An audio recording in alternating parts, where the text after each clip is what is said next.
today. So first is multi-wall carbon nanotubes. Second is hexa boron nitride. Third is hexa silicon carbide. Now with these three materials, these are magic materials because every system has a problem that it is getting heated, thermal conductivity, electrical conductivity, tensile strength.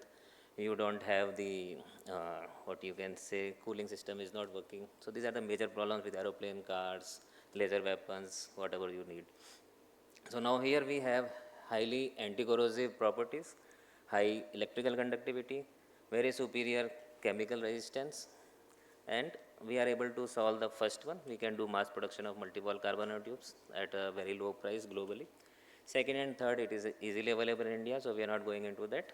So now we'll see what magic we can do with these three different nanoparticles.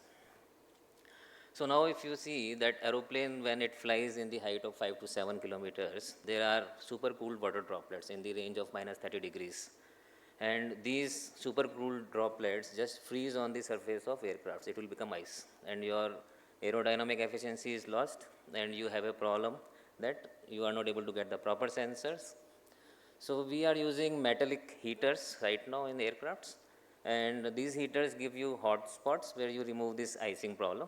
So we developed a coating with epoxy which can go up to Mach 2, and we have put multiple carbon nanotubes with some other chemicals, and with a little bit of electricity we can just heat the whole aircraft surface and you can eliminate the anti-icing problem.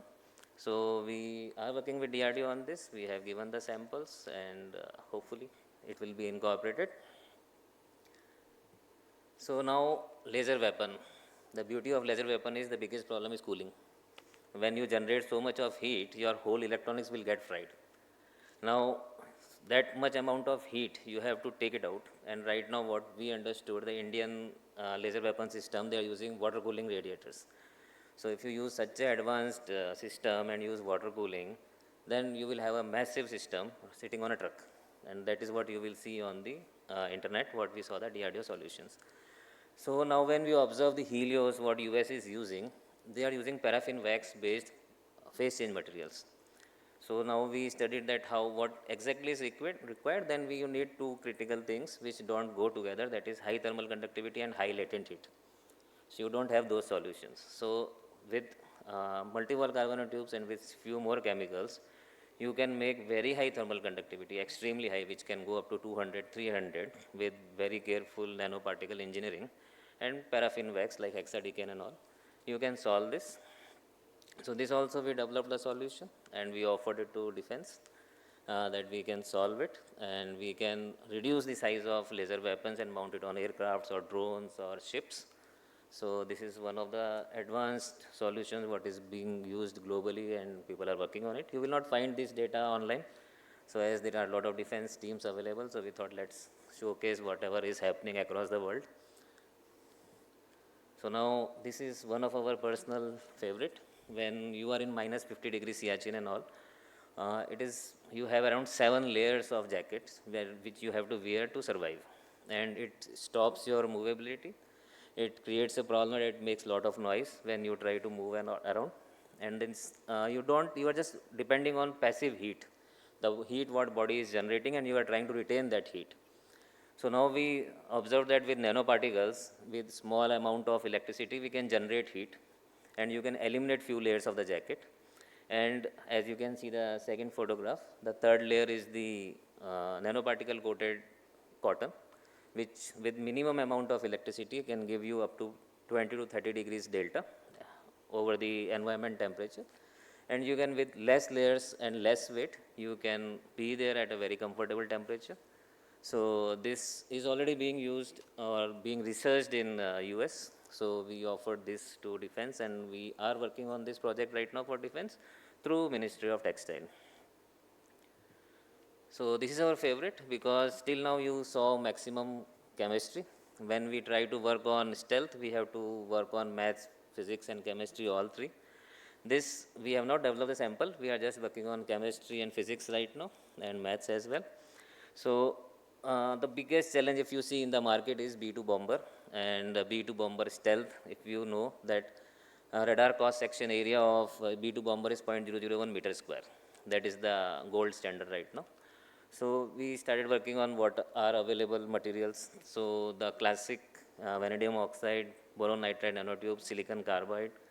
Then you basically there are 4 layers in these F-35 and B-2 bombers, and they have different characteristics, and coating techniques are very difficult, but we were able to solve the 4 layers what they are using. First is camouflage, that is IR camouflage. Second is resistive interfacial polarization, and third is magnetic absorption layer.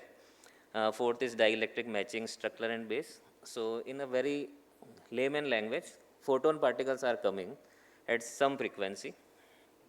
Now there are nanoparticles in these layers, and these bonds between nanoparticles, electrons, they are also moving at some frequency. So this photon particles frequency should match with the electron moving frequency, and then you have resonance and you have eaten away the energy which photon particle is carrying, so you are not detectable on the radars. So this is the whole science behind it. Now you have to identify what bands are coming and what is the frequency of those bands and how you can eat away that energy so that the reflection doesn't happen. So with these 4 layers, we are able to touch 99% reduction in the cross section area on a simulation basis. But the real gold standard is 99.9% what is B2 bomber is doing. So we had multiple discussions with Air Force, and let's hope we are able to move forward and do something with them. So yes, we discussed a lot about inconel, titanium, nickel in the morning. So now rockets, we are using small rockets, big rockets, and we are using rockets to hit drones. So we have to somehow reduce the cost of rocket, because you are destroying 2 lakh, 3 lakh rupees drone with a 10 lakh rocket missile. So we have to use stainless steel, aluminum wherever possible, because we cannot keep using nickel and keep destroying low cost warfare what enemy is using. So we developed one coating. If you see the thruster of rocket, which is the third drawing, it uses the film cooling, which is the second diagram, where we lose around 3% of efficiency, and we incorporate very complicated designs. And because of this thruster is usually using inconel or far superior materials, sometimes haste alloy. So by using stainless steel and hexaboron nitride coating mixed properly with silicon carbide and multi-wall carbon nanotubes, you ensure that we are going up to 2000 degrees Celsius. It can sustain. You doesn't have friction because of the hot gases which are going through, and multi-wall carbon nanotubes give you an even heating across the surface. So these trials will happen next week hopefully, where we will use stainless steel instead of inconel or nickel or haste alloy, and we'll do a coating, because the whole cycle of a rocket is around 90 seconds, whatever we are designing, right, working with the company, because in 90 seconds it will hit the target, or it will consume the whole fuel what it is having. So the whole coating has to survive 90 seconds, and we cannot and when you use stainless steel, you are able to increase the payload by 10%, because your inconel is very heavy, and you reduce the cost as well. So these are like one of the good solutions what we can use different type of coatings to reduce the costly materials and use lighter materials. This is we were working, but Korea came first. So these two second and third image what you see is the Korean images. So now copper, we can replace copper with nanoparticles. This motor is made without copper, and it is completely made with nanoparticles. It is 80% lighter. It doesn't heat.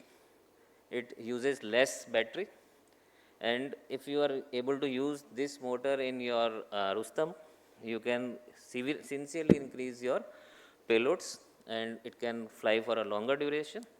And nanoparticles, they are known as nanoparticles because they are nano in shape, but with wet spinning method we can make wires out of it, and then we can do proper coatings over that which are insulators, and we can make motor out of it, and we can eliminate copper. So the world is moving towards eliminating copper because solutions are available. Similarly, we can focus on how we can remove the costly materials. Instead of producing more, we can use different type of coatings, different type of additives, and using some chemistry we can try to eliminate where non-critical parts can be made with cheaper materials and lighter materials. So thank you. This was a small presentation. I will leave with last message. that I have met Chinese ecosystem, I have met Russian ecosystem, American ecosystem, and European ecosystem. I promise you, Indians are not behind in science. We are behind in maybe team spirit. So we request defense forces offload all your headaches, offload whatever you want to offload, and you will find in 1 month somebody standing in front of your gate with a solution. So Indian startup ecosystem is eager to work with you, and yes, so we can definitely working together. We can be the number one team across the world. We have the knowledge. We just need the team spirit, so that we work as a team. And thanks a lot. Jai Hind, Jai Bharat. Wonderful, Lokesh. Thanks a lot for that insight about the new materials and technologies that you have mastered in the industry. It gives me great pleasure to pitch you directly against DRDO now. May I now request Dr. Sanjeet Kumar to take on almost on the same topic on recent trends in nanomaterials in defense sector.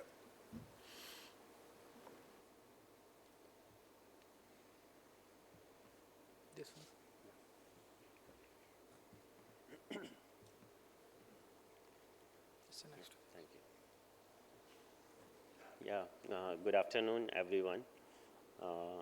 I'm Dr. Sanjeet, and I'll be presenting on the nanomaterials. And unlike the previous speaker, so the nanomaterials are the special materials which finds wide applications in defense and day-to-day application as well in terms of science and technology.